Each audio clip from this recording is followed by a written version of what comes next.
আয়নার ছবি, প্রাঞ্জলা বার্তা টিভি, তোমার সাথেই রবি। আমরা যে এত কিছু জেনেছি যে সব মায়েরা কিন্তু সব কিছু ঠাকুরের এত কথা, বড় মায়ের এত কথা যে আমরা জেনেও শেষ করতে পারবো না। আমরা কটা কথা জানি। এরমই কোনো মাছের সম্মেলনে গেলে মায়ের কথা বলছি, মায়ের কথা বললে অনেক বোনেরা আছে যে মায়ের কথা সবাই জানে। হ্যাঁ, আমি মানলাম মায়ের কথা সবাই জানে, কিন্তু তা সত্ত্বেও আমি মনে করি যে মায়ের কথা বলতেও যেমন ভালো লাগে, আমার মনে হয় শুনতেও তেমন ভালো লাগে। কারণ আমার শুনতে ভালো লাগে।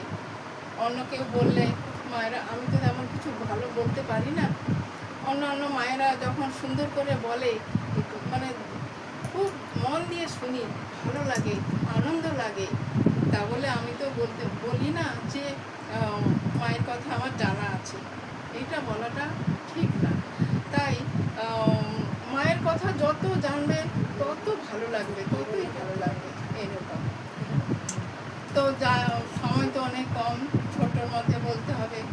তো আমার মা, বড় মা, অষ্টগুণে গুণবতী, যেমন রূপবতী তেমন গুণবতী। মায়ের মানে কোনো কথায় না নেই। মা অনেক ছোটোবেলা থেকে সংসার করছেন। মাকে যে যা বলতেন সংসারের বাড়ির লোক, মা শুধু খালি মৃদু হেসে মাথা নেড়ে বলতেন হ্যাঁ। এই যে এত সুন্দর, এই যে হ্যাঁ মাথা নেড়ে বলা, এইটুকু আমাদের কাছে মানে শুনতে এত ভালো লাগে যে কি বলবো। আমরা শুনি কারণ ঠাকুর, বড় মা যখন বর্তমান, তখন তো আমরা ছিলাম না। তখন আমরা এখন জানছি কি করে, বই পড়ে বা সৎসঙ্গে গিয়ে, মাতৃসঙ্গে গিয়ে আমরা নানান ধরনের কথা আমরা জানতে পারছি, শুনছি, জানতে পারছি। নাহলে আমরা তো সেই সময় বর্তমান ছিলাম না। ওনারা যখন বর্তমান, আমরা ছিলাম না, সব কিছু জানছি। এখন আবার ইউটিউব হয়েছে, ফোন খুললেই মায়ের কথা, ঠাকুরের কথা সব সময় আমরা শুনতে পাচ্ছি। তো মা আমাদের অন্তর্যামী, বা মা ঠাকুর কিছু বললে ঠিকঠাক না হলে মা সন্তুষ্ট হতেন না। এরকম একদিন, ছোট্ট একটা কথা, একদিন বড়দার খুব শরীর খারাপ হয়েছে। সকালবেলা গুরু ভাই এসে বলছেন যে, তখন ঠাকুর বলছেন হ্যাঁ বড় খোকাকে দেখতে গিয়েছিলিস?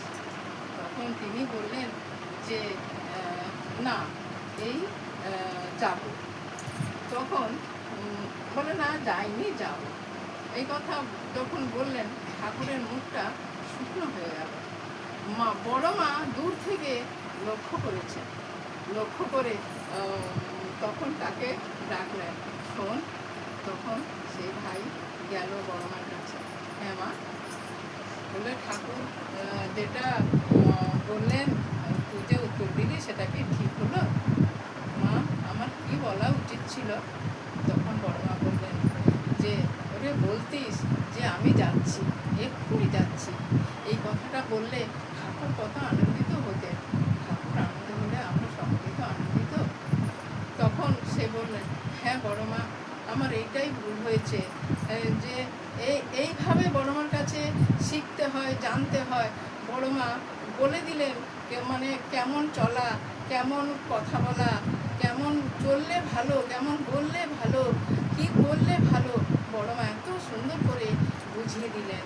তখন মনে বললেন হ্যাঁ মা, দিয়ে বড়দাকে উনি দেখতে চলেন। এই যে বড় মার এত সুন্দর ছোট্টখাটো কথায় ঠাকুরের দিকে এত খেয়াল রাখতেন। এই কথাটা বলছেন যখন, তখন বড় মা ঠিক খেয়াল রেখেছে ঠাকুরের মুখের দিকে, যে ঠাকুর শুনে কি বলেন। তখন এরকমই একটা ছোট্ট একটা বাচ্চা মেয়ে দীক্ষিত। আমরা যে সকলে দীক্ষিত, এই দীক্ষার ব্যাপারেও একটা অনেক কিছু মানে বোঝার আছে। দীক্ষা শুনেছি এক ছোট্ট একটা বাচ্চা মেয়ে 7-8-এ পড়ে। তো সেই বাচ্চা মেয়েটা পড়তে যেত। যখন স্যারের কাছে পড়তে যেত, স্যার মানে দীক্ষিত ছিলেন। সেই স্যার পড়াতো পড়তই এবং তার ঠাকুরের কথা সব সময় তাদের কাছে বলতেন। তাদের কাছে যখন এই ঠাকুরের কথা বলতেন, তখন যারা পড়তে যেত তাদের মধ্যে সকলেই কেউ নিতে পারতো না। কিন্তু এই যে বাচ্চা মেয়েটি, সে কিন্তু ঠাকুরের কথা নিতে পেরেছে। নিয়ে তখন সে মা বাবাকে কাউকে না জানিয়ে তখন সেই স্যারের কথায় ও দীক্ষা নিয়েছে। যেই না দীক্ষা নিয়েছে, বাড়িতে যখন গেছে, মা বাবা পরিবারের সকলে তখন বলছে, তুই আমাদের না জানিয়ে তুই দীক্ষা নিলি, আমাদের না জানিয়ে দীক্ষা নিলি। দিয়ে মেয়েটার সঙ্গে খুবই খারাপ ব্যবহার করে। তারপরে এইভাবে মেয়ে সেই ইষ্টভীতি করতে লাগে, টাকা পাঠাতে লাগে। এইদিকে দেখতে দেখতে মেয়েটা বড় হলো।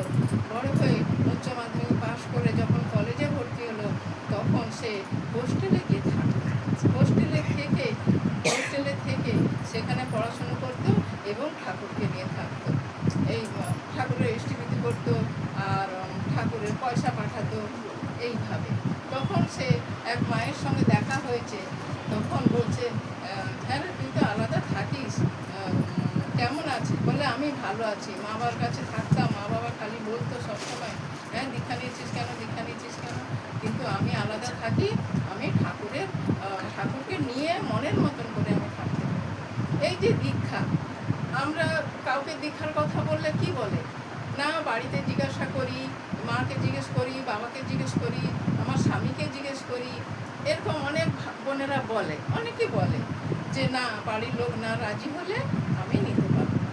কিন্তু সেই যে বাচ্চা মেয়েটি এত মানে মনে ধরেছিল, সে নিজেই দীক্ষা নিল। এই হলো দীক্ষা। মানে সবাই দীক্ষাটাকে গ্রহণ করার মতন মন চাই, সেই বাচ্চা মেয়েটির মন ছিল। এইভাবেই দীক্ষা হয়, বা যার মন চায় সে দীক্ষা নেয় এইভাবে। যাই হোক, আরও বোনেরা রয়েছে, সবাই বলবে। এবং ওনার বাড়ির মঙ্গল ভোগ যে দিয়েছে, সেই মায়ের মঙ্গল হোক, তার পরিবারের মঙ্গল হোক, সকলের মঙ্গল কামনা করে